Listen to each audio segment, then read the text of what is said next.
तो आइएगा दोस्तों, स्वागत है आपका हमारे चैनल आईएएस एजुकेशन पॉइंट में। जैसा कि आप जानते हैं, हम UP-SSC द्वारा जो PET यानी पेट का एग्ज़ाम कराया जा रहा है उसके प्री एग्ज़ाम के बारे में यहाँ पे डिस्कशन कर रहे हैं। और हम जो है औसत पढ़ रहे थे और औसत में हमने कुछ पढ़ भी लिए कुछ क्वेश्चन। जिसने नहीं देखा है वो इनसे पहली वीडियो जो है उनको जाके देख लीजिएगा, तो ये वीडियो ज़्यादा बेहतर तरीके से आपके समझ आएगी। ठीक है, तो उसी जो लेक्चर था हमारा जहाँ से हमने ख़त्म किया था लास्ट में, वहीं से हम इसको आगे जो है बढ़ाएंगे और उससे अगले जो क्वेश्चन हैं उनको हम यहाँ पे देखेंगे। ठीक है भाई, तो आइएगा क्वेश्चन लिखते हैं ज़्यादा देरी ना करते हुए, क्योंकि सिलेबस थोड़ा बड़ा है। लिखिएगा, 60 औसत वाली 4 संख्याओं में, ठीक है, लिखिएगा क्वेश्चन, 60 औसत वाली 4 संख्याओं में,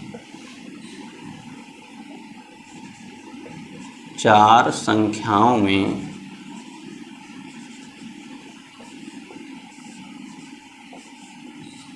60 औसत वाली 4 संख्याओं में पहली बाद की तीनों के योग की 1/4 है। पहली कोमा बाद के तीनों के योग की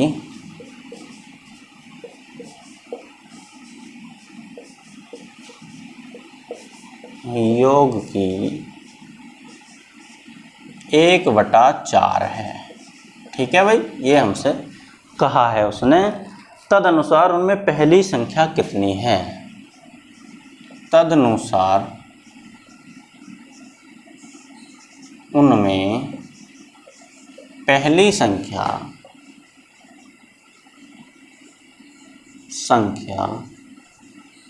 कितनी है, ये हमसे पूछा गया भाई। कितनी है? ठीक है भाई, तो आइएगा करते हैं क्वेश्चन को। देखिएगा भाई, संख्याएं कितनी दी हैं, तो आप बोलोगे संख्याएं हमको दे रखी हैं। देखो, संख्या कितनी दी है भाई? 4। औसत कितना दिया है?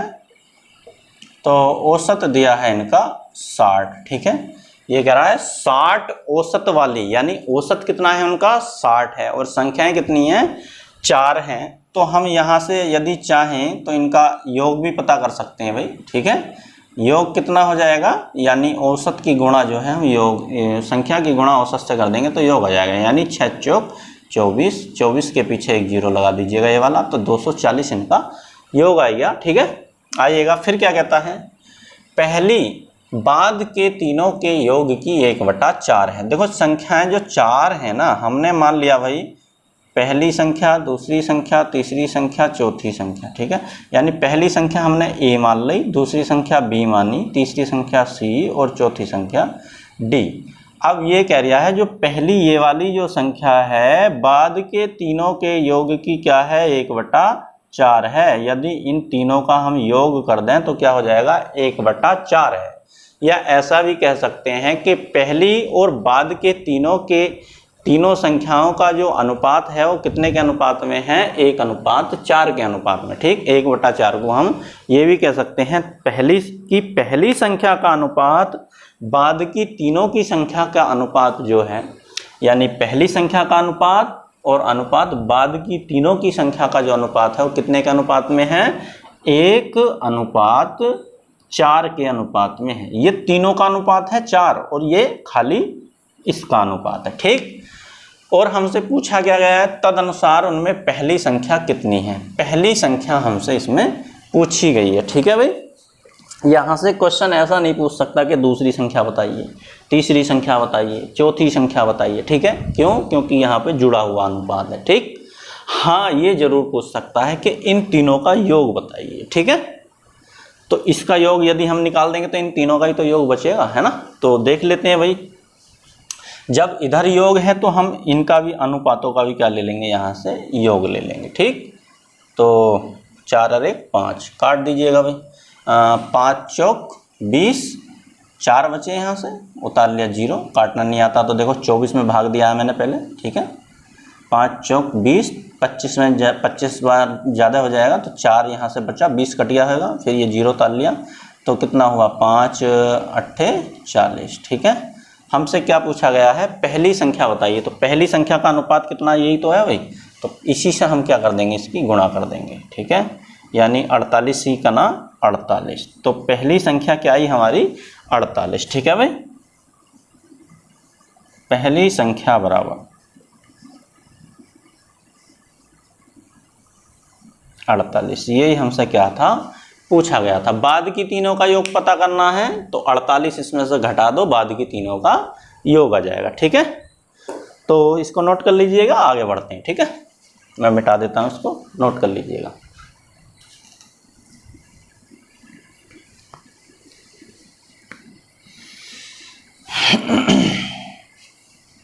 देखिएगा जल्द ही हम यूपीएसआई के लिए भी तैयारी कराएंगे और अच्छे से तैयारी कराएंगे, बेहतरीन तरीके से।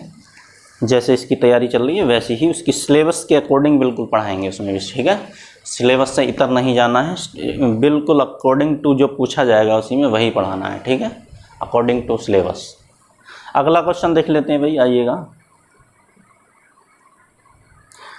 3 संख्याओं का औसत 154 है। अगला क्वेश्चन लिखिएगा,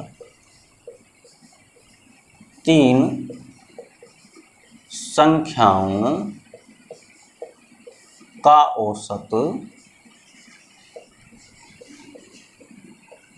154 है, ठीक है भाई। 3 संख्याओं का औसत 154 है। पहली संख्या दूसरी से दोगुनी है।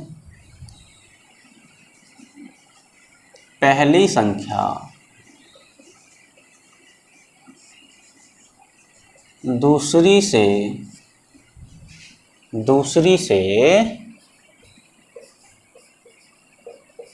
दोगुनी है, ठीक है भाई। पहली संख्या दूसरी से दोगुनी है और दूसरी संख्या तीसरी से दोगुनी है, और दूसरी संख्या तीसरी से दोगुनी,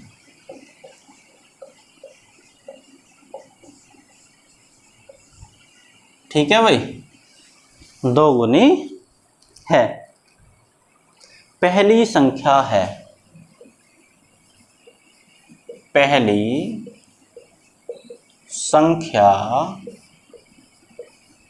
है, यानी पहली संख्या हमें बतानी है। तो हमको क्या दिया है भाई, देखो संख्या कितनी दी है, तो आप बोलोगे संख्या दी है हमें 3, औसत कितना दिया है, तो औसत दिया है हमको 154, ठीक है भाई। योग कितना हो जाएगा, तो आप कहोगे संख्याओं की गुणा किससे कर दो, औसत से कर दो, हमारा योग आ जाएगा। तो हर बार हमें गुणाएं भी नहीं करनी है, ठीक है। अब पता चला 3 की गुणा 54 से करोगे, फिर इसको काटोगे, है ना, तो ऐसे भी लिख सकते हैं 3 गुणा 154 होगी गुणा, ठीक है। इतना ही रहने दो अभी बताते हैं। फिर आगे आइएगा, पहली संख्या, देखो ये है पहली संख्या अनुपात दूसरी संख्या, हमने ये मान लिया पहली संख्या दूसरी से दोगुनी है, यानी दूसरी को हमने 1 मान लिया तो पहली कितनी हो जाएगी हमारी 2 हो जाएगी। फिर अगली बार क्या बोला है, दूसरी संख्या तीसरी से दोगुनी है। अब यहाँ लिख लो 2:3, ठीक है, यानी दूसरी संख्या अनुपात तीसरी संख्या। दूसरी संख्या तीसरी से दोगुनी है, तीसरी से यहाँ लिख लेना, ठीक है भाई, तीसरी से दोगुनी, यानी तीसरी 1 है तो दूसरी कितनी हो जाएगी भाई 2 हो जाएगी, ठीक। अब यहाँ से हमें अनुपात ज्ञात करना है इनका, ठीक है।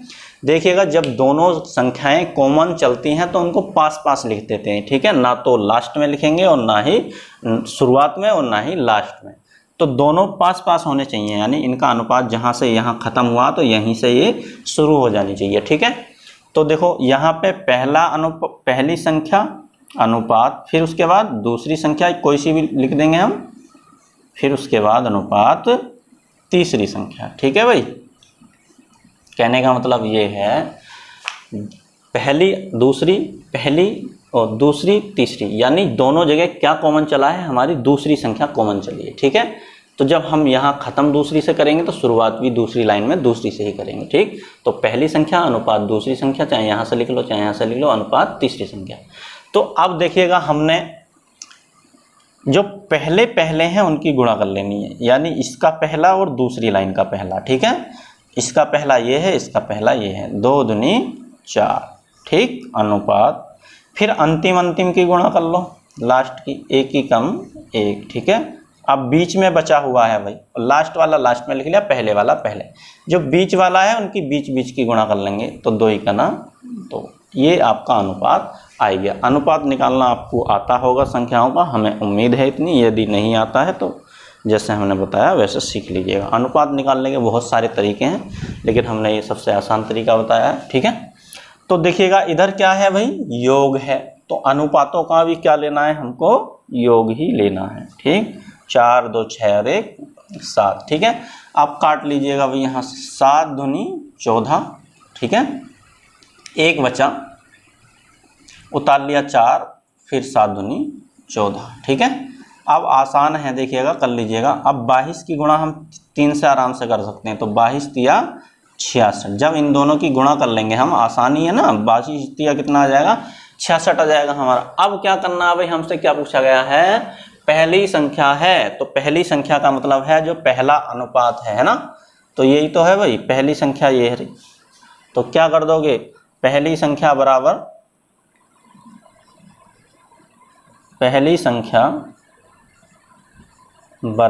यानी किसकी गुणा, 66 की गुणा किससे कर दोगे, 4 से। 4 छंग 24 का 4, हासिल लगे 2, 4 छंग 24 और 2 26, यानी हमारी पहली संख्या क्या आएगी भी, 264 हमारा आंसर आ जाएगा। ठीक है, मैं बिटा देता हूँ, समझ आ गया होगा आप लोगों के, नोट कर लीजिएगा आप। ठीक है, नहीं आया है तो कमेंट्स कर सकते हैं। जिसके पास हमारा मोबाइल नंबर है वो कॉल करके भी बता सकता है कि हमारे ये टॉपिक समझ नहीं आया है, ये क्वेश्चन समझ नहीं आया है। ठीक है, कोई बाउंडेशन नहीं है, पूछ सकते हो आसानी से। ठीक है, बस कहने का मतलब ये है, ईमानदारी के साथ पढ़ते रहिएगा। आगे आइएगा भाई, 10 संख्याओं का औसत 30 है। अगला क्वेश्चन,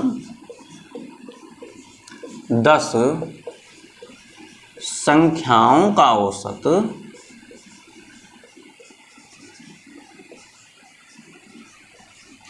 30 है। ठीक है, 10 संख्याओं का औसत 30 है। यदि प्रत्येक में 5 जोड़ दिया जाए, यदि प्रत्येक संख्या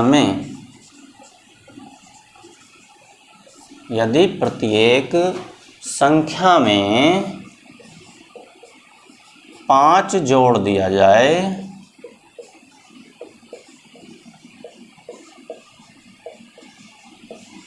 तो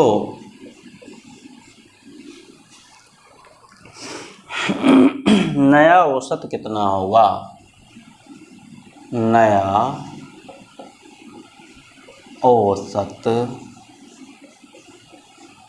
कितना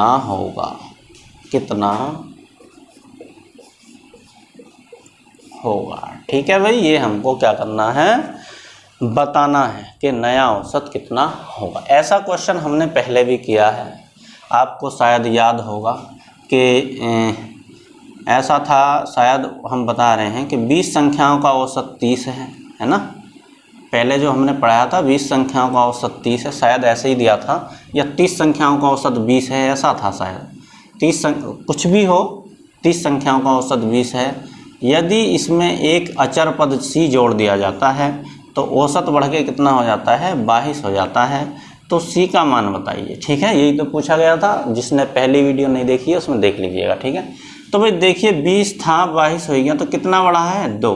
तो सी का मान भी क्या था, वास्तव में 2 था। हमने डायरेक्ट अगर चाहते तो बता देते, लेकिन वहाँ पे हमने कैसे आया है वो भी समझाया। ठीक है, उदाहरण के तौर पे हमने आपको बताया है। यदि आपने पहली क्लास नहीं देखी है तो उनको भी आप देख लीजिएगा, ये बड़े आसानी से समझ आ जाएगा। यहाँ पे हम जो है ज़्यादा इसको जो है डिटेल में बताना बताएंगे तो थोड़ा टाइम लगेगा, जब हमने पहले बता दिया है तो उसको पढ़ लीजिएगा आप, ठीक है। यहाँ कोई बताने की आवश्यकता नहीं है। अब इस क्वेश्चन को देख लेते हैं, ठीक है। क्या कह रहा है, 10 संख्याओं का औसत कितना है भाई,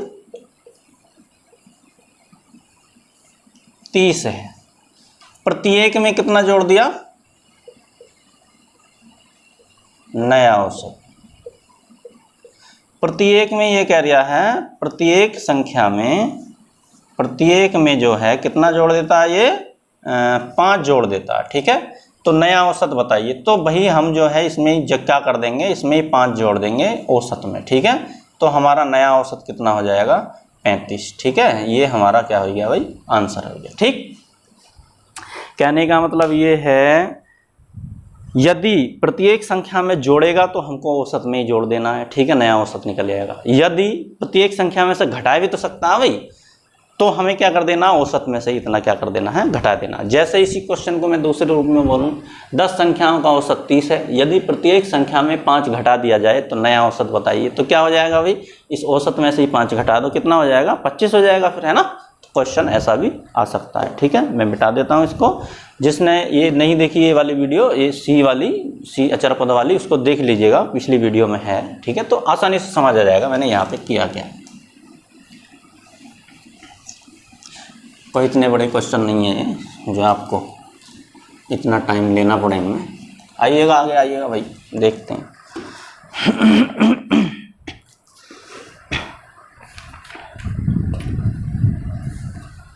लिखो भाई, 3 संख्याओं में पहली संख्या दूसरी की 2 गुनी है।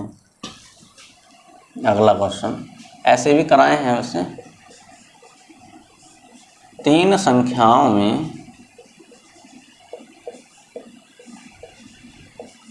3 संख्याओं में पहली संख्या दूसरी की 2 गुनी है। पहली संख्या दूसरी की 2 गुनी है, ठीक है भाई, दूसरी की 2 गुनी है। और दूसरी संख्या तीसरी की 3 गुनी है। और दूसरी संख्या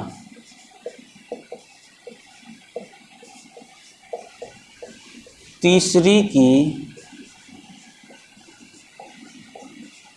3 गुनी, 3 गुनी है, ठीक है भाई, 3 गुनी है। यदि उन तीनों का औसत 20 हो, यदि उन तीनों का औसत 20 हो,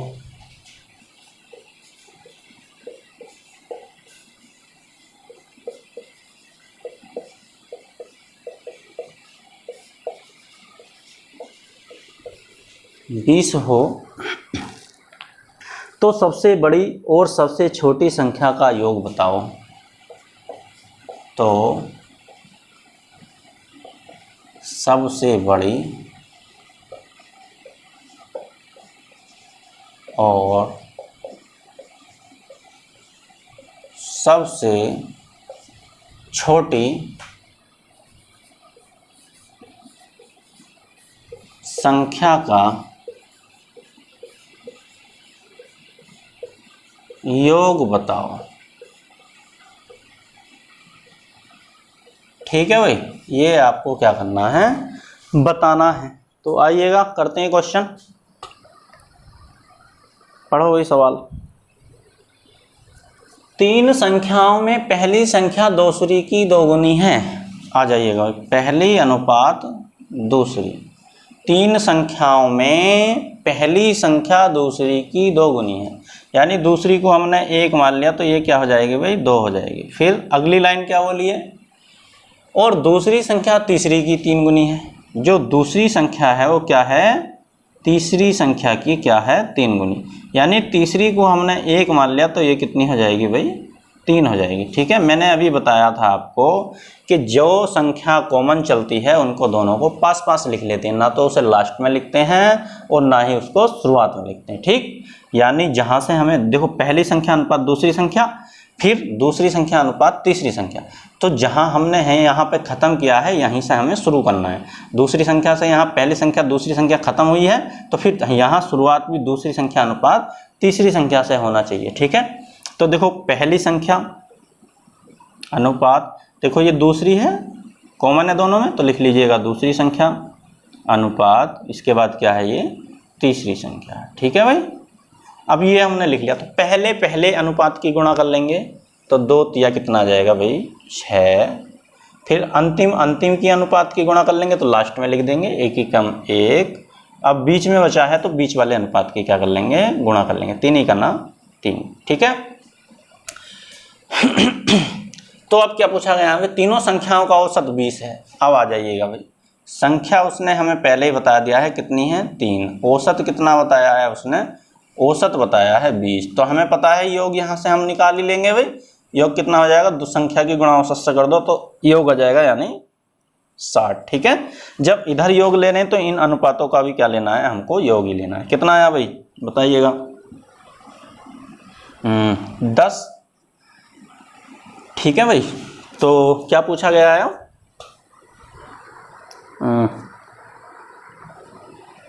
सबसे बड़ी और सबसे छोटी संख्या का योग बताइए। देखो ये कट जाएगा भाई 0 से 0, 6। सबसे बड़ी संख्या क्या है भाई 6 है, ये 6 अनुपात है, और सबसे छोटी क्या है ये, तो आ जाइएगा भाई इनका योग बता देंगे हम, 6 छंग 36। ठीक है, फिर इस 6 की गुणा किससे करेंगे हम 1 से, और 6 ही कम 6, तो हमारी पहली संख्या यानी सबसे बड़ी संख्या क्या आई 36 और सबसे छोटी संख्या क्या आई 6। लेकिन हमसे क्या पूछा है इनका योग, बड़ी सबसे बड़ी लिख लो, सबसे बड़ी एवं सबसे छोटी संख्या का योग।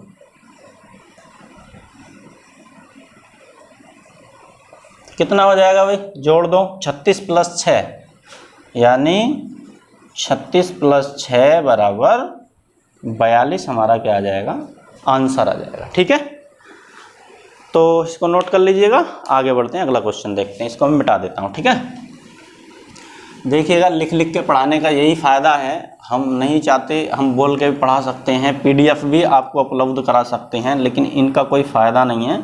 जैसे हम आपको PDF सेंड करेंगे, आप PDF का नोट्स निकलवाएंगे और वैसे ही रख देंगे उसको। ठीक है, रद्दी की तरह पढ़ ही नहीं पाएंगे आप, ये हमारा एक्सपीरियंस है। ठीक है, क्योंकि PDF से ना तो कोई पढ़ता है और ना ही पढ़ाई होती है। ठीक है, PDF का तरीका गलत है, ये बेवकूफ़ बनाने का तरीका है। ठीक है, ना तो आप PDF में समझ पाएंगे, क्या समझ पाएंगे जब आप जानते ही नहीं है कुछ, क्लास तो आपको देखनी होगी। यदि ये आपका मौलिक नोट्स है, आपका स्वयं का लिखा हुआ है, ठीक है, इसको या तो आप समझ सकते हैं या मैं समझ सकता हूँ, इसके सिवा तीसरा कोई नहीं समझ सकता। किसी को भी दे देना, लो भाई नोट्स कहते हैं कि हम यार नोट्स प्रोवाइड करा दो, दे दो, किसी को भी कुछ भी नहीं समझ सकता। क्यों? क्योंकि मैं आपको पढ़ा रहा हूँ और मैं आपको बता रहा हूँ कि कैसे कैसे करना है, आप उसको समझ रहे हैं। ठीक है, तो ये नोट्स या तो आप ही समझ सकते हैं या मैं ही समझ सकता हूँ। ठीक, तो करते रहिएगा तैयारी, आइएगा आगे क्वेश्चन, थोड़ा मेहनत करना सीखिएगा। ठीक है, बिना मेहनत के कुछ नहीं है। यदि आप लिखाई से ही भागेंगे तो फिर आप नौकरी कैसे कर पाएंगे भाई। ठीक है, नौकरी में हो सकता है आपको कितना वर्क मिल जाए, है ना, लिखाई का वर्क मिल जाए, फिर कहाँ भागोगे।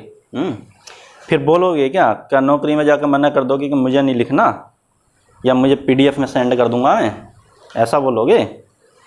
तो कहने का मतलब ये है, लिखने की आदत डालिएगा। ठीक है, लिखने की आदत डालोगे, अपने आप सक्सेस, आपको सफलता आपके कदम चूमेगी। ठीक है, आप लिखो तो सही कम से कम।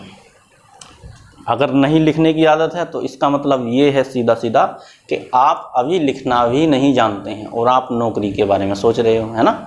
कहने का मतलब है आप लिखना ही नहीं जानते और आप सोच रहे हो नौकरी के बारे में, है ना। तो इतना लिखना तो सीख लो पहले। तो इसीलिए मैं कहता हूँ कि जब मैं लिख रहा हूँ तो आप भी मेहनत कीजिएगा। ठीक, आइएगा अगला क्वेश्चन देखते हैं। 3 क्रमिक विषम संख्याओं का औसत, बड़ा अच्छा सवाल है भाई। तीन क्रमिक विषम संख्याओं का औसत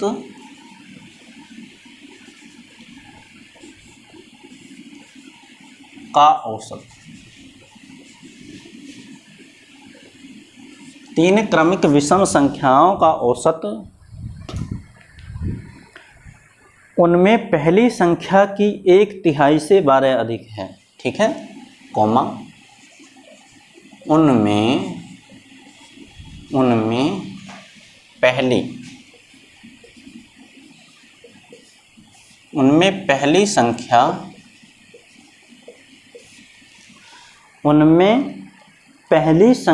की 1/3 से, उनमें पहली संख्या की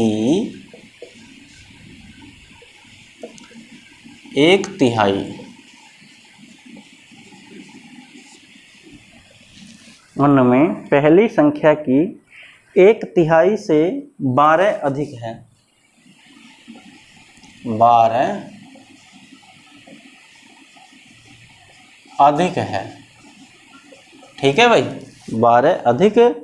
तदनुसार उन तीनों में अंतिम संख्या कौन सी है? तदनुसार उन तीनों में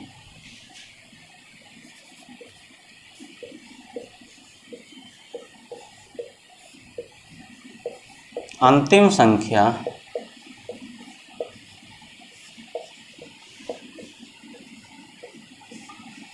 कौन सी है? ठीक है भाई, विकल्प लिख देता हूं मैं, आंसर बताइएगा। 15, 17, 19, 15, 17, 19 सामग्री अपूर्ण। क्या सामग्री पूरी नहीं दी? पहला विकल्प, दूसरा विकल्प, तीसरा विकल्प और चौथा विकल्प। ठीक है भाई, ये कह रहा है, एक बार मैं क्वेश्चन पढ़ लेता हूँ। तीन क्रमिक विषम संख्याओं का औसत उनमें पहली संख्या की 1/3 से 12 अधिक है। उनमें पहली संख्या की 1/3 से 12 अधिक है। तदनुसार उनमें अंतिम संख्या कौन सी है? ठीक है भाई, तो ये हमसे पूछा गया है। मुझे उम्मीद है आपने जो है क्वेश्चन का आंसर पता कर लिया होगा। ठीक है, यदि नहीं पता हुआ है तो इधर आ जाइएगा।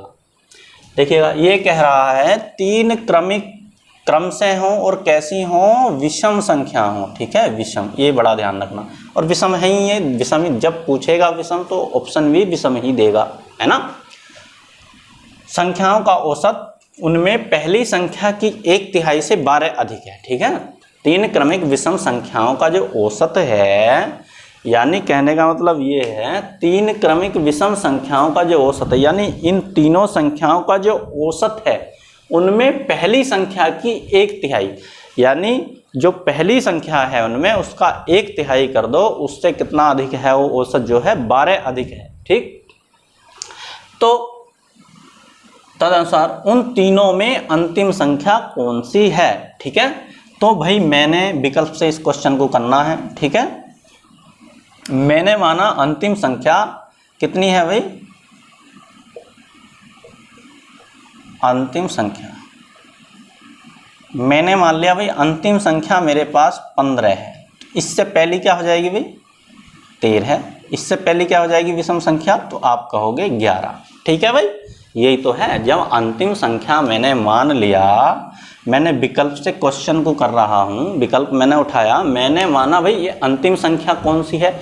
जब हमसे पूछा गया अंतिम संख्या कौन सी, तो विकल्प में अंतिम संख्या ही तो देगा। तो मैंने माना भाई, मैंने पहला विकल्प लिया कि अंतिम संख्या मेरी 15 है। ठीक, तो अब इससे पहली कौन सी होगी भाई? 13, और इससे पहली कौन सी होगी? 11। ठीक है, यही तो होंगी। अब वो क्या कह रहा है कि पहली संख्या उनमें पहली, देखो ये लाइन पढ़ो, उनमें पहली संख्या की 1/3, उनमें पहली संख्या कौन सी होगी भाई? पहली संख्या ये हो गई, दूसरी संख्या ये हो गई, तीसरी संख्या ये होगी, 3 संख्या। तो क्या 11 का 1/3 निकलता है भाई? 11 का 1/3 निकल लिया है, का मतलब होता है गुणा, ठीक है। तो 11 का 1/3 नहीं निकलता, तो ये तो हो ही नहीं सकती अंतिम संख्या, ठीक। अब आगे आ जाइएगा भाई, ठीक है। तो हमने ये क्या कर दी, गलत कर दी कि ये गलत है, 11 का 1/3 निकल ही नहीं रहा, क्योंकि सीधी सीधा आएगा तभी तो भाई संख्या सीधी सीधी आएगी। हाँ भले ही 1/3 निकाल लेंगे हम, लेकिन पॉइंटों में आएगा तो पॉइंटों में तो हमारा आंसर है नहीं। क्या पॉइंटों में कोई संख्या होती है दी हुई? नहीं होती है, ठीक है। तो आइएगा अब हम मान लेते हैं भाई अंतिम संख्या जो है हमारी, अंतिम संख्या हम 17 मान लेते हैं। पहला विकल्प तो हमने गलत कर लिया। अंतिम जो संख्या है हमारी क्या है भाई, 17 है। तो इससे पहली क्या हो जाएगी भाई, तो आप बोलोगे इससे पहली हो जाएगी 15। फिर मैं पूछूं इससे पहली एक संख्या और क्या हो जाएगी, 13। तो वही फॉर्मूला यहाँ भी लगाएंगे, क्या 13 का 1/3 निकलता है? तो आप बोलोगे 13 का 1/3 नहीं निकलता। तो ये विकल्प भी सीधा सीधा क्या हो गया भाई, 17 भी गलत है। फिर हमारा या तो ये सही है या ये सही है, देख लेते हैं। जब आप करोगे तो बहुत जल्दी हो जाएगा, ठीक है, इसमें सोचने की कोई आवश्यकता नहीं है। आ जाइएगा भाई 19। हमने मान लिया भाई हमारी अंतिम संख्या क्या है, अंतिम संख्या हमारे पास क्या है भाई, हमने मान लिया 19 है। तो इससे पहली क्या हो जाएगी, तो आप बोलोगे 17, और इससे पहली क्या हो जाएगी, तो आप कहोगे कि 15। अब क्या 15 का 1/3 निकलता है? तो आप कहोगे कि 1/3 इसका निकल जाएगा, 3 पंजे 15, यानी 5 आएगा हमारा, ठीक। अब बताइएगा भाई, जब मैंने बताया था आपको, मैं थोड़ा यहाँ समझा देता हूँ। जब मैं ऐसा बताया था 1 3 5 7 9, अगर मैं इसमें पूछूं कि भाई इनका औसत क्या होगा, तो आप देख के ही मुझे बता दोगे, क्योंकि यहाँ पे अंतर क्या है, समान है, और बीच वाली संख्या क्या होती है, औसत। तो इनमें औसत क्या हो जाएगा, 5 हो जाएगा। 2 इसके इधर है, 2 इसके इधर है, ठीक है। जिसने नंबर सिस्टम नहीं देखा है या पहली वीडियो नहीं देखी है औसत की, वो देख लीजिएगा, ठीक है। यहाँ पे मैं इतना नहीं बताऊँगा आपको, क्योंकि लेक्चर लंबा हो जाता है, बहुत बड़ी वीडियो हो जाती है। कहने का मतलब है जब अंतिम बीच की संख्या या औसत एक ही बात होती है। तो इसमें बीच की संख्या क्या है भाई, 5। तो यही क्या है, इसका बीच की संख्या कह दो या औसत कह सकते हैं। अब एक बात बताइए भाई, मैंने एक इधर से मिटा दी, एक इधर से मिटा दी, तो 3 5 7 का औसत क्या होगा? तो बीच की संख्या क्या होती है, औसत होती है। यानी ये कैसी संख्याएं हैं, विषम संख्याएं, इसीलिए मैंने लिखी हैं। तो अब मैं आपसे पूछूं 15 17 19 का क्या होगा भाई, औसत क्या होगा? तो आप सीधा सीधा बता दोगे कि औसत कितना हो जाएगा इनका, 17 हो जाएगा। अगर ऐसे नहीं आता है तो इन तीनों को जोड़ लीजिएगा, फिर इनको 3 से भाग दे दीजिएगा, फिर भी आपका औसत आ जाएगा। पहली वीडियो देख लीजिएगा, नहीं देखी है तो ये बहुत आसानी से समझ आएगा आपको, ठीक है। तो हमें पता है कि बीच की संख्या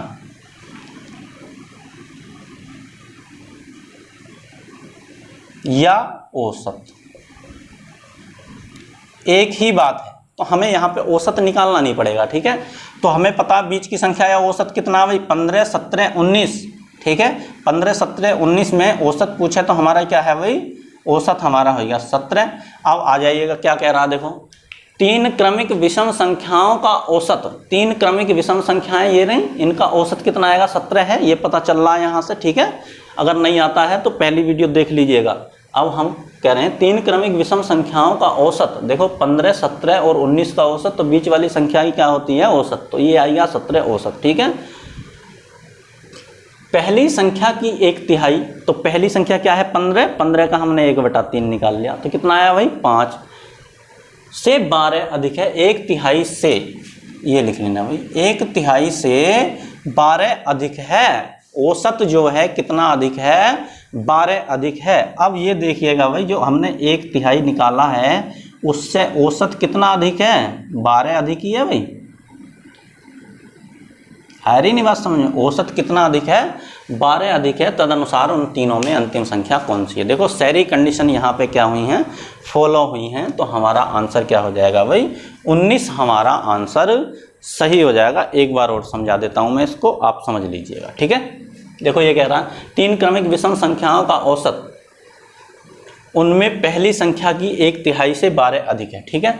तो हमने माना भाई पहली संख्या हमारी क्या है, 15 थी, 15 इससे छोटी क्या होगी, 13, इससे छोटी क्या होगी, 11। अब हमने देखा भाई ये कह रहा है उनमें पहली संख्या की 1/3 से, अब पहली क्या आई 11, क्या 11 का 1/3 निकलता है? तो 1/3 नहीं निकलता है, ठीक है, निकल जाएगा लेकिन पॉइंटों में आएगा, पॉइंटों में कोई संख्या आती नहीं है, इसलिए हमने ये विकल्प क्या कर दिया, गलत, क्योंकि 15 तो हो नहीं सकता। फिर आए हमने माना भाई 17 हो सकता है, अंतिम संख्या हमने 17 मान ली, तो इससे पहले क्या होगी 15 और इससे पहले क्या होगी 13, क्योंकि संख्याएं हमें 3 ही लिखनी है, ठीक है।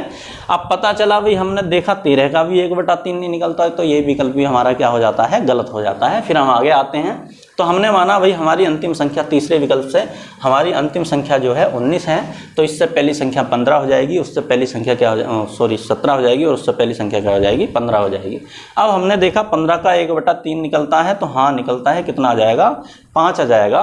और हमने औसत देखा इनका, तो औसत हमें पता था कि इनका औसत कितना है 17, और देखा हमने जो 1/3 है वो 17 औसत से 12 अधिक है, तो ये जो औसत 12 अधिक होना चाहिए, यानी 1/3 जो आई है उससे 12 अधिक होना चाहिए औसत। तो हाँ यहाँ पे क्या है 12 औसत अधिक है, तो हम कह देंगे कि हमारा जो आंसर है वो क्या है, हमारा अंतिम संख्या क्या थी 19 थी, ठीक है। उम्मीद करते हैं आपको समझ आया होगा, यदि समझ नहीं आया है तो बड़े आसानी से और हम इसको बता सकते हैं, ठीक है। आप बताइएगा, कमेंट कीजिएगा इस पर कि समझ आ रहा कि नहीं आ रहा। आगे बढ़ते हैं, ठीक है भाई, इसको नोट करते चलिएगा, क्योंकि देखिएगा कुछ क्वेश्चन जो करने होते हैं, कुछ क्वेश्चन ऑप्शन से करने होते हैं, कुछ क्वेश्चन तरीके से करने होते हैं, जो जिधर से जल्दी होता है उधर से करना होता है, ठीक है।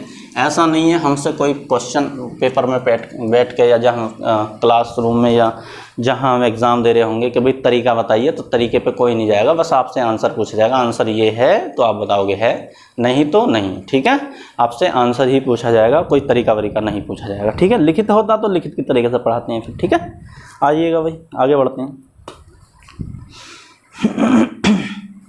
सचिन तेंदुलकर की 11 पारियों का एक निश्चित औसत था, ठीक है भाई। अब थोड़ा क्रिकेट की बात कर लेते हैं।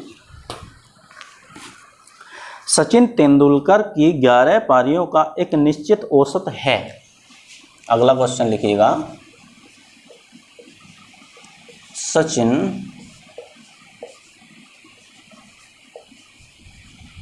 तेंदुलकर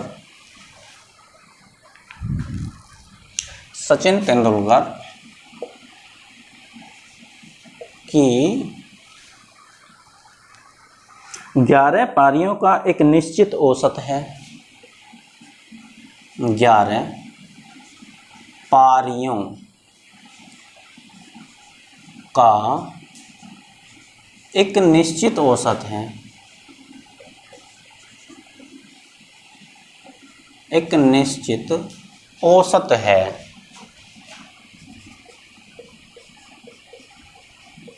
औसत है, ठीक है भाई।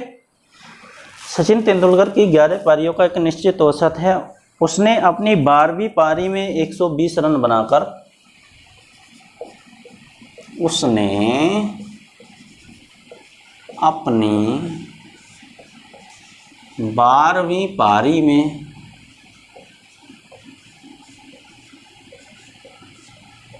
120 रन बनाकर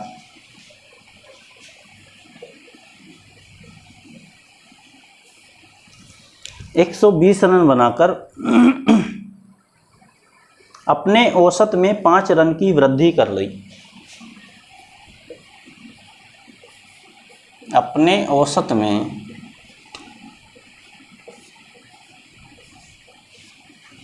5 रन की वृद्धि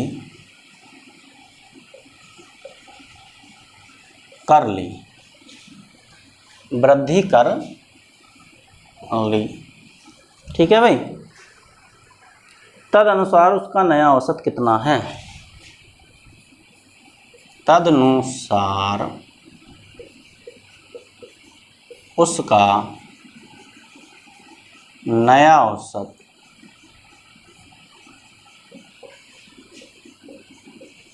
कितना है?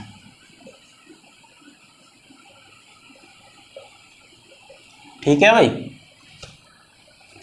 तो आइएगा, सचिन तेंदुलकर की 11 पारियों का एक निश्चित औसत है। उसने अपनी 12वीं पारी में 120 रन बनाए और अपनी औसत में 5 रन की वृद्धि कर ली, तदनुसार उसका नया औसत कितना है। ठीक है भाई, तो उम्मीद है आप लोगों ने इसका आंसर निकाल लिया होगा, है ना।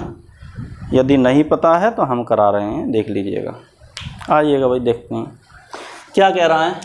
सचिन तेंदुलकर की 11 पारियों का एक निश्चित औसत है। ये देखिएगा, ये वाली लाइन, सचिन तेंदुलकर की 11 पारियों का एक निश्चित औसत है, ये बेवजह दी गई है, इसका कोई भी औचित्य नहीं है। यानी ये मान लीजिएगा कि इसका सवाल के अंदर कोई यूज़ नहीं है। ठीक है, एक निश्चित औसत है, हमें नहीं पता कितना है, तो हमें इस चीज़ से क्या है मतलब भी नहीं है। ठीक है, ये लाइन क्या है, बेवजह गुमराह करने के लिए है। सचिन तेंदुलकर की 11 पारियों का एक निश्चित औसत है। ठीक है, ये लाइन क्या है, बिल्कुल बेकार है। ठीक, कहने का मतलब ये है, होगा हमें इससे मतलब नहीं है, जो देगा हमको, जो दिया है सॉलिड माल, उससे हमें मतलब है। ठीक है, आगे बोलो क्या बोल रहा है। उसने अपनी 12वीं पारी में 120 रन बनाए। ठीक है, और अपने औसत रन में कितने की, 5 रन की वृद्धि कर ली। यानी पारी कौन सी खेली है, 12वीं। ठीक है, और रन कितने बनाए हैं उसने 120 रन बनाए। ठीक है भाई, ये चीज़ समझ लीजिएगा। पारी जिसमें हमने रन बनाए हैं उससे मतलब है, निश्चित औसत था या है उससे हमें कोई मतलब नहीं, कितना था हमें कोई लेना देना भी नहीं है उससे, जो हमसे पूछा गया उसको हम बताएंगे। ठीक है, 12वीं पारी में उसने कितने रन बनाए, 120 रन 12वीं पारी में। ठीक है, 12वीं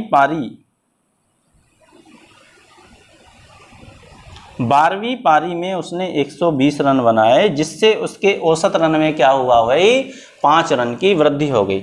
यानी 12 गुणा 5 रन बढ़ गया, तो 12 पंजे कितना हो गया भाई, 60। इसमें से हम क्या कर देंगे, घटा देंगे। ठीक है, तो कितना आया भाई 60। अब क्या पूछा गया भाई, वृद्धि कर ली, तदनुसार उसका नया औसत कितना है। अब ये बताइएगा कितनी पारी के बाद पूछा गया है, क्या 12वीं पारी के बाद पूछा गया है, तो हाँ ये पूछा गया है कि 12वीं पारी के बाद उसका औसत कितना है, या 5 रन की वृद्धि कर ली, तदनुसार उसका औसत कितना, उसका नया औसत कितना है। यानी 12वीं पारी के बाद पूछा गया। इस क्वेश्चन को ऐसे ही पूछ सकता था, तदनुसार 12वीं पारी के बाद उसका औसत रन संख्या कितनी होगी। ठीक है, तो भाई कितने की और वृद्धि करी थी उनने, 5 की और वृद्धि करी थी। ठीक है, तो कितना हो जाएगा उसका, यानी नया औसत 5 जो बढ़ा उसे भी तो जोड़ोगे ना, तो कितना हुआ भाई 65।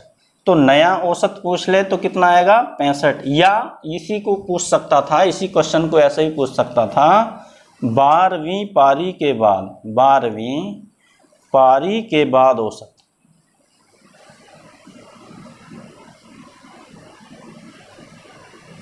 ठीक है भाई, चाहे तो ये पूछ ले नया औसत बताइए या 12वीं पारी के बाद औसत बताइए, तो यही हो जाएगा। ठीक है, क्वेश्चन यहाँ से ये भी पूछ सकता है कि 11वीं पारी में उसका औसत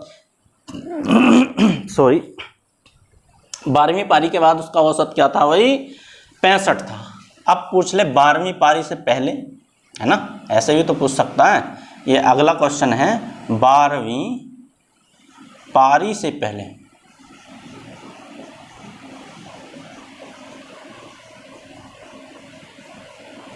औसत।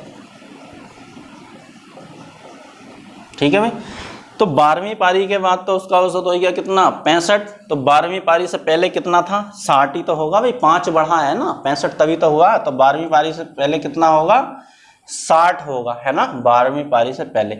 या इसको ऐसे भी कह सकता है 11वीं पारी के बाद, 11वीं पारी के बाद औसत, तो भी कितना होगा भाई 60 ही तो होगा, क्योंकि 11वीं पारी के बाद का मतलब है 11वीं पारी खेलने के बाद कितना औसत था। जब उसने 12वीं पारी खेली, है ना, तो औसत कितना हो गया भाई उसका 5 रन बढ़ गया, है ना। तो इसका मतलब है कि 12वीं पारी से पहले यानी 11वीं पारी के बाद उसका औसत कितना था 60 था। ठीक है, आइएगा आगे क्वेश्चन करते हैं, इसको मिटा देता हूँ। और 12वीं के बाद हमने बता ही दिया 5 और बढ़ा है, 60 में 5 जोड़ देंगे तो कितना हो जाएगा, 65 हो जाएगा।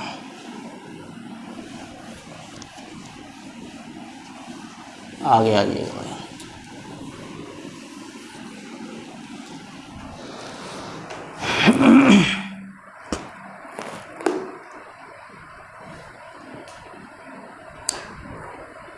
पैंतीस छात्रों वाली एक कक्षा का औसत भार, 35 छात्रों वाली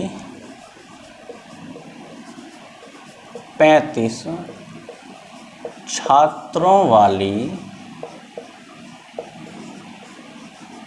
एक कक्षा का औसत भार, एक कक्षा का औसत भार 47 सही 1/2 kg है, किलोग्राम की ग्राह है। ठीक है भाई, ठीक है भाई, किलोग्राम। यदि अध्यापक का भार जोड़ दिया जाए, यदि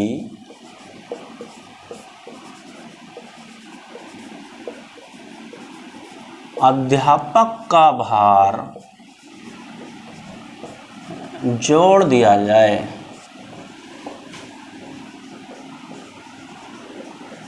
यदि अध्यापक का भार जोड़ दिया जाए तो औसत 1/2 किलोग्राम बढ़ जाता है। तो औसत 1/2 किलोग्राम बढ़ जाता है। ठीक है भाई, बढ़ जाता है। अध्यापक का भार है, अध्यापक का भार है। ठीक है भाई, विकल्प लिख लीजिएगा 65.5 किलोग्राम। ठीक है, 65 किलोग्राम। आगे है 62.5 किलोग्राम और 62 kg।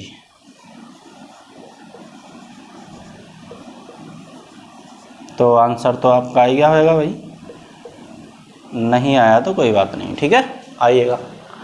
ये क्या बोला है भाई, यानी छात्र कितने हैं, 35। ठीक है, और औसत कितना है भाई, औसत है 47 सही 1/2। योग निकाल लो, जैसे योग निकालोगे वैसे ही फंसोगे, है ना। आ रही नहीं बात समझ में, योग निकालो, जैसे ही योग निकालोगे वैसे ही क्या होगे, एकदम फंसोगे, है ना। निकालो योग, वैसे लग गए होंगे कुछ लोग योग निकालने पे, है ना। तो आइएगा, देखो 35 छात्रों वाली, पढ़िएगा, 35 छात्रों वाली एक कक्षा का औसत भार कितना है, 47.5 किलोग्राम है। ठीक है, 47.5 किलोग्राम है। ठीक, फिर क्या कह रहा है, यदि अध्यापक का भार भी जोड़ दिया जाए, अध्यापक का भार भी जोड़ दिया जाए तो औसत 1/2 किलोग्राम बढ़ जाता है। ठीक है, अध्यापक का भार कितना है। ठीक है भाई, अध्यापक का भार कितना है ये हमसे पूछा गया है। तो बताइएगा भाई, अगर आता हो करना तो, नहीं आता है तो कोई बात ही नहीं है। ठीक है,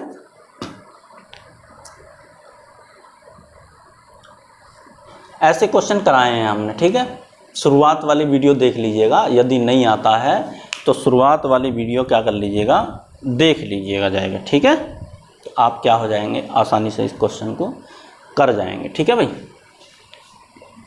या चलो इसे मैं कराऊंगा ही नहीं अब, है ना।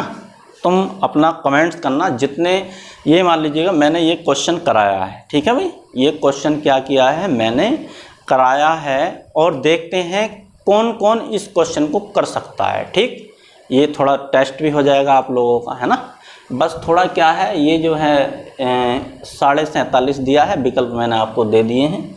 नहीं है तो नहीं हो तो आसानी से लिख दीजिएगा हमसे नहीं होगा, ठीक है।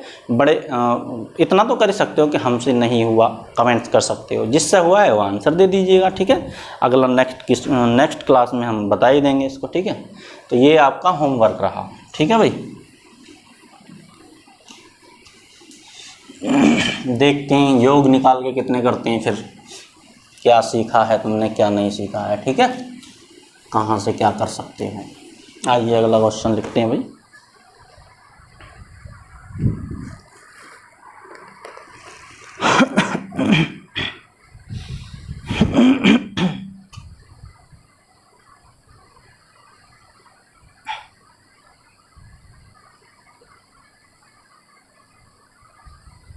आगे आइए।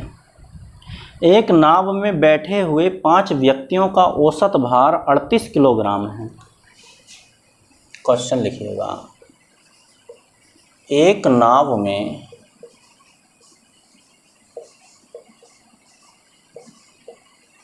बैठे हुए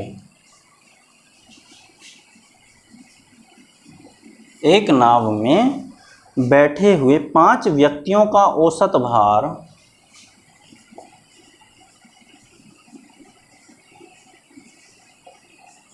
5 व्यक्तियों का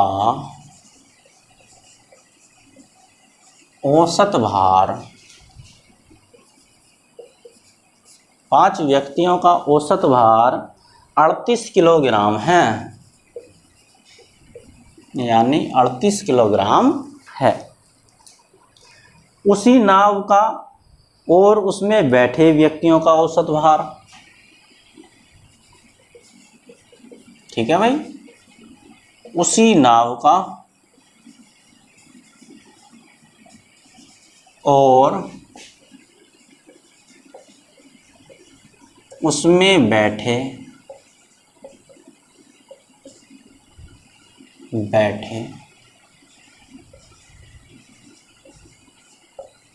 व्यक्तियों का औसत भार।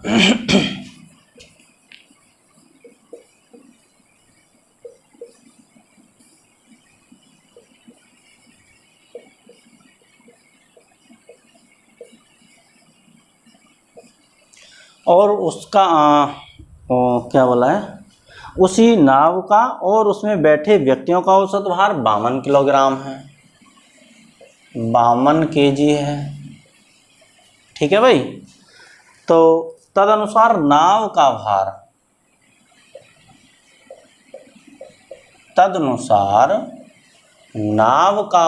कितना है, तदनुसार नाव का भार कितना है, ठीक है भाई। हमसे नाव का भार पूछा गया है, तो आपके आंसर आ गए होंगे, मुझे उम्मीद है, जिन लोगों ने पढ़ रखा है। जिन्होंने नहीं पढ़ा है तो कोई बात नहीं है, आ जाइएगा, ठीक है भाई। करते हैं क्वेश्चन, देखिएगा भाई। व्यक्ति कितने हैं तो आप बोलोगे व्यक्ति 5 हैं। औसत कितना है, देखो यहाँ से पढ़ो। एक नाव में बैठे हुए 5 व्यक्तियों का औसत भार 38 किलोग्राम है। पहले हम ये कर रहे हैं, ठीक है। 5 व्यक्ति थे, औसत भार उनका 38 किलोग्राम था। अगर योग निकालना चाहें तो बड़े आसानी से हम पता कर सकते हैं। व्यक्तियों की गुणा औसत से कर देंगे। 5 8 40 का 0, हासिल लगे 4, 5 3 15 और 4 19, ठीक है भाई। अब आगे क्या बोल रहा, उसी नाव का और उसमें बैठे व्यक्तियों का। अब इसमें क्या है, जो 5 व्यक्ति जो नाव में बैठे हैं, अब उनका नाव भी जोड़ ली है ना, तो नाव भी जोड़ ली तो कितने होंगे भाई, एक नाव, एक तो हो गई नाव प्लस 5 व्यक्ति थे, तो कितने हो गए, टोटल हो गए 6, ठीक है। एक नाव और जोड़ ली तो 6 का कितना हो गया भाई, 6 का हो गया 52 किलोग्राम। औसत भार कितना हो गया, बढ़ गया है ना, 52 किलोग्राम हो गया, तो गुणा कर देगा। 6 दूनी 12 का 2, हासिल लगा 1, और 6 पंजे 30 और 2 32, ठीक है भाई, ये आ गया है ना। तो 5 का तो कितना था भाई 190 था योग, और 6 का कितना हो गया 322 हो गया। तो हमें इनमें अंतर चमक रहा होगा भाई कुछ। तो हाँ, अब बोलोगे कितने का अंतर है बताइएगा। बड़े में से तो घटाना, 2 में से 0 गया 2 में से 9 गए, यानी यहाँ कितने हो गए 12, 12 में से 2 गए और 12 में से 9 गए, कितने बचे 3। ठीक है रह गए 2 में से 1 गया 1, तो कितना आया भाई 132 kg। ठीक है, तो जो यही क्या है नाव का भार है। सॉरी, घटाने में थोड़ी गलती हो गई शायद, कहीं देख लीजिएगा भी, एक बार चेक कर लीजिएगा, हम दोबारा कर लेते हैं, ऐसा तो विकल्प भी नहीं है यार कहीं भी, है ना। आइए दोबारा ही करते हैं इसको, है ना, ऐसा तो विकल्प ही नहीं है, तो क्या करोगे, आंसर ही नहीं मिलेगा। ठीक है, आइएगा करते हैं। व्यक्ति कितने थे भाई, तो आप बोलोगे व्यक्ति थे 5। ठीक है, औसत कितना था इनका, जब 5 व्यक्ति बैठे थे नाव में, एक नाव में बैठे हुए 5 व्यक्तियों का औसत भार 38 किलोग्राम है। ठीक है, 38 किलोग्राम था, तो हम यहाँ से क्या निकाल लेंगे, इनका योग पता कर लेंगे। ठीक है, तो कर लीजिएगा योग पता, इन दोनों की गुणा कर दो, योग आ जाएगा, यानी व्यक्तियों की गुणा किससे, संख्याओं की गुणा या व्यक्तियों की गुणा अगर औसत से कर देते हैं तो क्या आ जाएगा हमारे पास, योग आ जाएगा। यानी 5 अट्ठे 40 का 0 हासिल लगे 4, 5 तिया 15 और 4 कितना हो गया भाई 19। यानी इनका 5 व्यक्तियों का टोटल योग देखा जाए तो 190 किलो के थे ये। ठीक है, अब क्या कह रहा है वो, उसी नाव का और उसमें बैठे व्यक्ति का औसत भार। देखो एक तो नाव है गई, एक नाव और प्लस 5 पहले से बैठे थे, तो कितने हो गए भाई सदस्य, अब हो गए टोटल, यानी नाव सहित हो गए 6 का जो औसत भार है वो कितना है 52 किलोग्राम है। ठीक है, 6 दूनी 12 का 2 हासिल लगा 1 और 6 पंजे 30 और 1 कितना हो गया 31। ठीक है भाई, 6 दूनी 12 का 2, 6 पंजे 30 और 1 31। ठीक है, अब हमको क्या करना है भाई, ये 6 व्यक्तियों का योग है और ये 5 व्यक्तियों का योग है। ठीक है, 5 व्यक्तियों का मतलब है इसमें नाव भी शामिल है। जब हम 5 व्यक्ति 6 व्यक्ति यानी 6 का मतलब है जिसमें एक नाव भी शामिल है, नाव वाले में से 6 में से जब 5 को घटा देंगे तो 1 का आ जाएगा, और 1 का किसका आएगा, वो इसी का आएगा जो नाव का वजन है। ठीक है, तो घटा दीजिएगा भाई, अंतर कितने का है, इसमें से घटाओगे ना तो 2। ठीक है, यहाँ से घटाओ 2, देखो 190 में 90 को तो घटाओगे, 2 का 2 0, यानी 2 में से 0 गए तो 2 ही आएगा। अब यहाँ क्या रह गए 11 हो जाएंगे, 11 में से 9 गए तो 2 और हैं रह गए 2 में से 1 गया तो 1, यानी कितना आया भाई 122 kg। यही क्या आया है हमारा नाव का भार आया। ठीक है, नाव बराबर 122 kg, यानी नाव कितनी भारी थी भाई 122 किलोग्राम की जो थी हमारी नाव थी। ठीक है, तो मिटा देते हैं, आप आगे आइएगा और 1-2 क्वेश्चन देख लेते हैं यार। देखिएगा वीडियो से भागिएगा मत, भागा मत करिए, क्योंकि आपको नौकरी भी करनी है तो कम से कम 8-10 घंटे नौकरी तो करोगे, या नौकरी छोड़ के भाग जाओगे कि मुझे नहीं करनी। ऐसा नहीं है कि सरकारी नौकरी में मौज ही मौज है। ठीक है, सरकारी नौकरी में ये मान लीजिएगा कि बहुत टेंशन है और कम से कम 50 गुना काम करना पड़ेगा। ठीक है, तो 50 गुना के लिए कम से कम 500 गुना आपको पढ़ना पड़ेगा। ठीक है, तब जाके आप नौकरी हैंडल कर सकते हो, वरना नौकरी छोड़ के भागना पड़ेगा, उससे कोई फ़ायदा नहीं है। तो इससे पहले से ही आप तैयार हो जाइएगा। ठीक है, क्योंकि हम कर रहे हैं तो हमें पता है इस चीज़ का। ठीक है, आइएगा आगे बढ़ते हैं। 30 बालकों के एक समूह की औसत आयु 12 वर्ष है। अगला क्वेश्चन लिखिएगा भाई, 30 बालकों के एक समूह की औसत आयु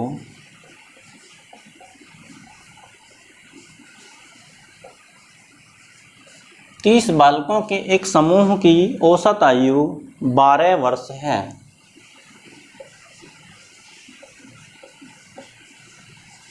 बारह वर्ष है, ठीक है भाई, 12 वर्ष है, ठीक। जब उनमें 2 नए बालक आ जाते हैं, आगे लिखिएगा, जब उनमें 2 नए बालक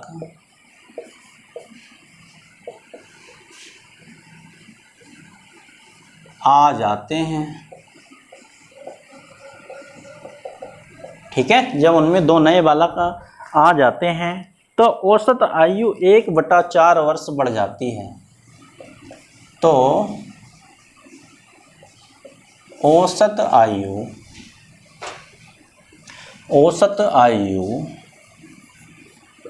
1/4 वर्ष बढ़ जाती है,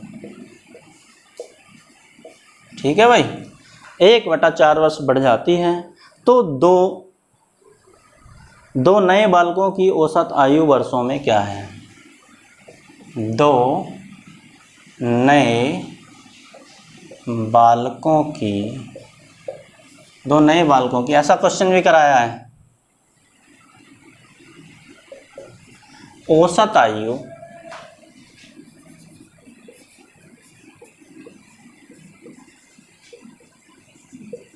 क्या है, ठीक है भाई, ऐसा क्वेश्चन भी कराया है, ये भी आपको करना चाहिए, ठीक। चलो इसे नहीं छुड़वाएंगे, इसे करा देंगे, वरना ये कहोगे कि सारे क्वेश्चन तो छुड़वा रहे हो, फिर कराए क्या रहे हो आप, हैं, नाराज हो गए आप लोग। तो सदस्य कितने थे भाई? तो सदस्य थे 30, यानी बालक कितने थे? 30 थे। औसत कितना था इनका? आप बोलोगे औसत है इनका 12 वर्ष, तो योग कितना आ जाएगा भाई? 12 तिया 36, जीरो उठाओ, इसके पीछे लगा दो, 360 योग आएगा। फिर क्या कह रहा है? जब उनमें 2 नए बालक आ जाते हैं, भाई 30 थे, नए आएंगे 2, नए कितने आए? 2 और आए, तो कितने हो गए होंगे? 32। तो औसत आयु क्या हो जाती है? 1/4 वर्ष बढ़ जाती है। किसका 1/4 वर्ष बढ़ेगी? 12 का 1/4, यानी जो पहले थी उससे 1/4 ही तो बढ़ी है भाई, यहाँ पे 1/4 बढ़ गई। 12 का 1/4, 4 तिया 12, 3 ही का ना, यानी ऐसा भी कह सकता था कि 3 वर्ष बढ़ जाती है, लेकिन वो ये जानना चाह रहा है कि आप 12 का 1/4 निकालना जानते हो या नहीं जानते हो, ठीक। ऐसा भी कह सकता था कि औसत 3 वर्ष बढ़ जाता है, लेकिन वो क्या चाह रहा है आपसे कि आप 12 का 1/4 या आप किसी भी संख्या का 1/4 निकालना जानते हैं या नहीं जानते हैं, यानी बटे में आपको पूछ रहा है वो, ठीक है। तो कितना, यानी 3 वर्ष बढ़ गई तो कितना हो गया भाई? 3 ही तो बढ़ी है, 1/4 का मतलब है यहाँ पे 3 वर्ष, ठीक है, 1/4 बराबर 3 वर्ष, यानी 15 वर्ष हो जाती है। तो नए बालक जो आए हैं उनकी औसत आयु क्या होगी? तो कर दीजिएगा, 15 दूनी 30 का, जीरो हासिल लगे 3, और 15 तिया 45, और 3 कितने हो गए भाई? 48, ठीक। तो घटा दीजिएगा, अंतर देख लो इनमें कितने का अंतर है। देखो, 0 का 0, 8 में से 6 गए 2, 4 में से 3 गए 1। यार गलत तो निकल रहे कहीं, 60 वर्ष का बच्चा आ जाएगा क्या? गलत कर दिया कहीं, ठीक है भाई। 30 बालकों के एक समूह की औसत आयु 12 वर्ष है। जब उनमें 2 नए बालक आ जाते हैं तो औसत आयु 1/4 वर्ष बढ़ जाती है, ठीक है, 1/4 तिया 12। तो 2 नए बालकों की औसत आयु वर्षों में क्या है? कहीं गलती कर दी हमने गुणा में, ठीक है, 12 तिया 36, 360, 15 दूनी 30 का 0 हासिल लगे 3, 15 तिया 45, और 3 48, ठीक है। सवाल तो यार सही करा है, तो फिर गलती कहाँ हो रही है भाई? बताओ जल्दी, कहाँ गलत है, कहाँ क्या है, तुम ही बता सकते हो, ठीक है भाई।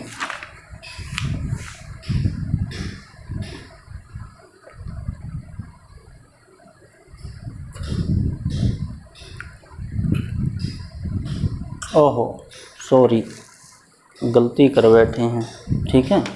1/4 वर्ष बढ़ जाती है, ठीक है।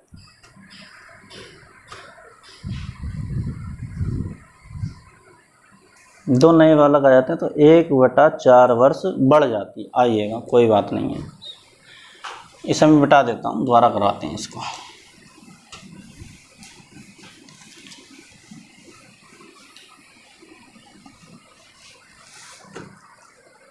क्या बोला है भाई? 30 बालकों के एक समूह की औसत आयु 12 वर्ष है। 30 बालकों के एक समूह की औसत आयु 12 वर्ष है, यानी बालक कितने थे? तो आप बोलोगे बालक थे हमारे पास 30 और औसत कितना था भाई? औसत था हमारे पास 12। तो योग कितना आ जाएगा भाई? तो बताइएगा, दोनों की गुणा कर देंगे, योग आ जाएगा 12 तिया 36 यानी 360, ठीक है। अब क्या हुआ? दो नए बालक और आए हैं भाई, तो दो नए आए हैं, दो नए, तो कितने हो गए भाई? अब हो गए हमारे पास 32, लेकिन 1/4 और बढ़ गई। अब ये 1/4 हमने इसका निकाल दिया, वास्तव में क्या था वो? 12 सही 1/4 था, ठीक है। ऐसे आ रही बात समझ में? नहीं, कोई परेशानी वाली बात नहीं है, इसे भी कर लेंगे हल, कोई बड़ी बात नहीं है। तो 12 सही 1/4 इतना हो गया, इतनी और बढ़ गई है, ठीक है। तो आइएगा, यही तो बढ़ी है भाई। अब कैसे करें? देखो, कुछ नहीं करना है, 12 की गुणा तो कर लोगे ना सीधी सीधी इसके साथ, है ना। 12 की गुणा तो कर सकते हो, 1/4 को भी भूल जाओ। तो आ जाइएगा, 12 की गुणा कर लेते हैं पहले, ठीक है। देखो, 12 दूनी 24, ठीक है भाई, 24 का 4 और 12 तिया 36 और 2 कितने हो गए भाई? 38, ठीक है। इतना तो आएगा। अब इस 32 का ही क्या निकाल देंगे हम? इस 32 का ही 1/4 निकाल दो ना यार, 4 8 32, तो 8 और जोड़ दो, इसमें कौन सी परेशानी वाली बात है। 384 + 8, ठीक है। तो जोड़ लीजिएगा, 8 4 12 का 2, 8 और 1 का 9, तो कितना आया भाई? 392, ठीक है।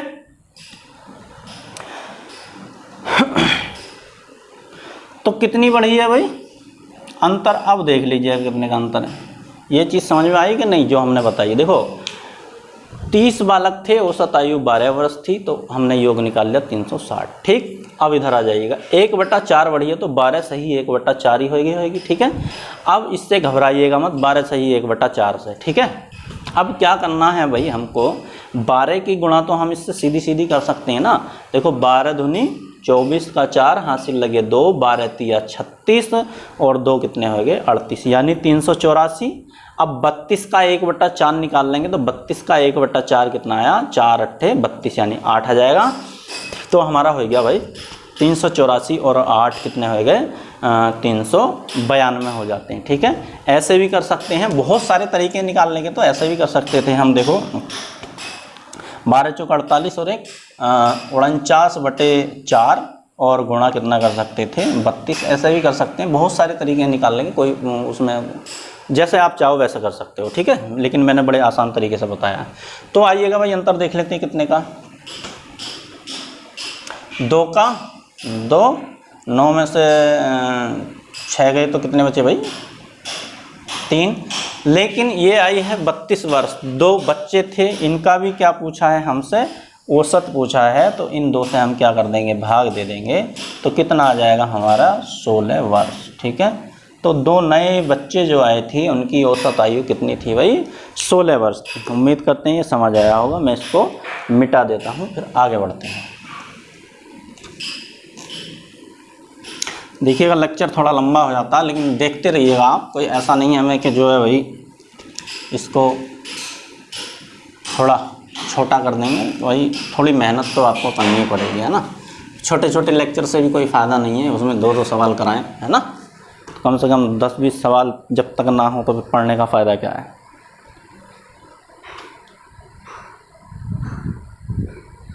देखिएगा, एक बार औसत बढ़ा था, एक बार औसत थोड़ा कम भी कर लेते हैं, एक क्वेश्चन कम वाला भी करा देते हैं, तो आपका जो है थोड़ा और अच्छे से समझ आ जाएगा। 1 मिनट ज़रा रुकिएगा भाई।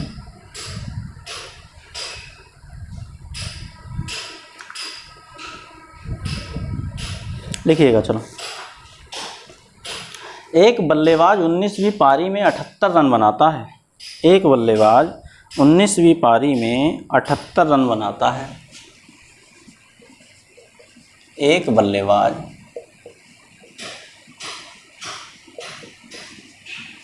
19वीं पारी में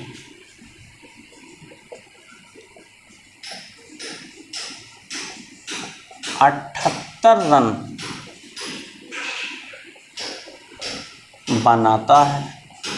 ठीक है भाई, 78 रन बनाता है और उसका औसत रन 2 कम हो जाता है। और उसका औसत रन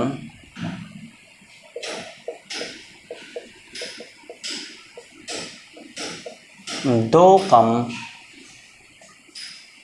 हो जाता है। ठीक है भाई, 2 कम हो जाता है। 19वीं पारी के बाद औसत रन है। 19वीं पारी के बाद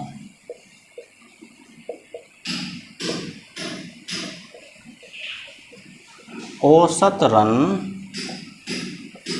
है।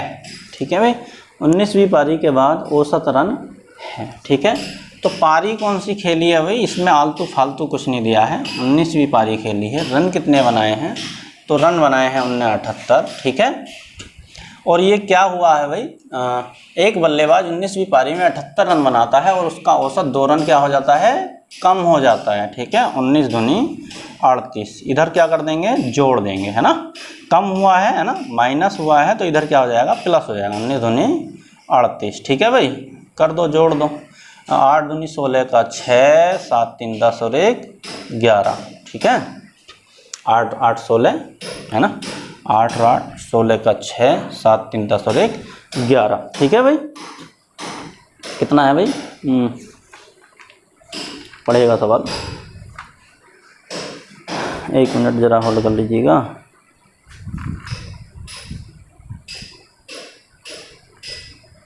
एक बल्लेबाज 19वीं पारी में 78 रन मारता है और उसका औसत रन 2 रन कम हो जाता है। 19वीं पारी के बाद उसका औसत रन क्या है। ठीक है, तो 19वीं पारी के बाद उसका औसत रन संख्या क्या होगी। अब एक बात बताइएगा, देखो यहाँ पे ही कंफ्यूजन होता है। एक बार क्या है, एक बार जोड़ोगे, एक बार घटाओगे, एक बार जोड़ोगे, एक बार घटाओगे। ठीक है, तो अब के यहाँ पे ये बताइएगा बढ़ा है या घटा है, तो आप क्या बोलोगे कि घटा है, तो इसमें से क्या कर देंगे, हम कम कर देंगे। अगर बढ़ता तो यहाँ पे बढ़ा देते। तो कितना था, 114, यानी कौन सी पारी के बाद है, 19वीं पारी के बाद।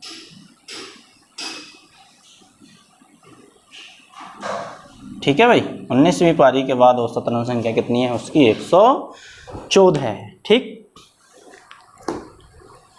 देख लीजिएगा, आगे आइएगा। एक क्वेश्चन और करा देते हैं यार, हो गया भाई, नोट कर लीजिएगा।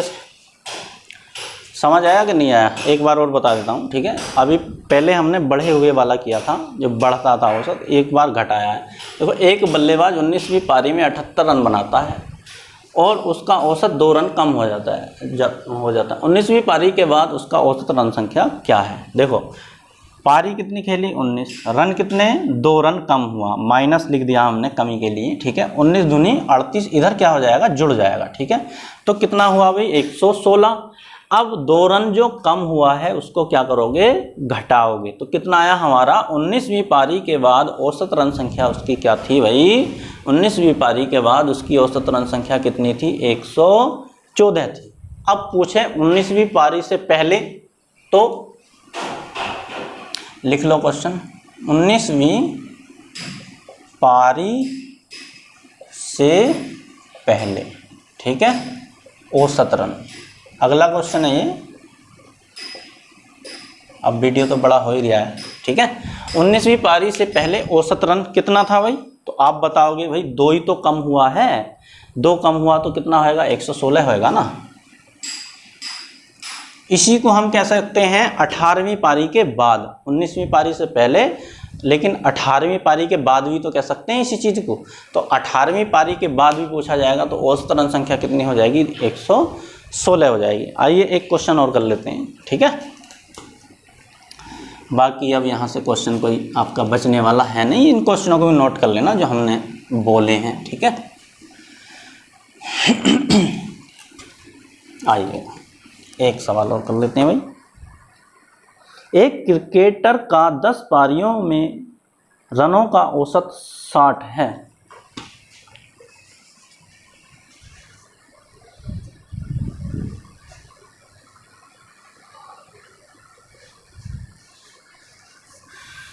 एक क्रिकेटर का 10 पारियों में रनों का औसत 60 है।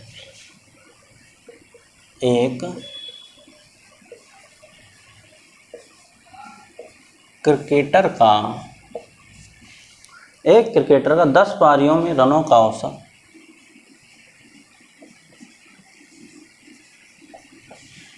10 पारियों में रनों का औसत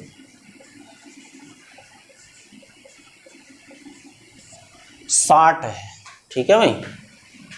एक क्रिकेटर का 10 पारियों में रनों का औसत 60 है, ठीक है भाई। 11वीं पारी में वह कितने रन बनाए? 11वीं पारी में वह कितने रन बनाए? 11वीं पारी में वह कितने रन बनाए ताकि उसका औसत बढ़कर 62 हो जाए? ताकि उसका औसत बढ़कर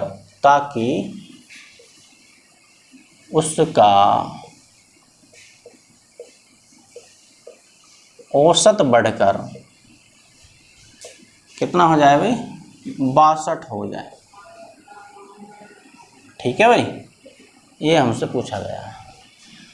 तो आइए करते हैं। पारी कितनी है भाई? तो ये कह रहा है एक क्रिकेटर का 10 पारियों में रनों का औसत कितना है? 60 है। पारी कितनी है? 10। औसत कितना है? यानी रनों का औसत कितना है? 60 है। तो योग कितना हो जाएगा भाई? तो आप बोलोगे 600 हो जाएगा, ठीक है। आगे आइए। 11वीं पारी में वह कितने रन बनाए? तो हमें नहीं पता 11वीं पारी में कितने रन बनाए, बस हम यहाँ लिख लेंगे 11वीं पारी, ताकि उसका औसत बढ़कर कितना हो जाए? 62 हो जाए, ठीक है।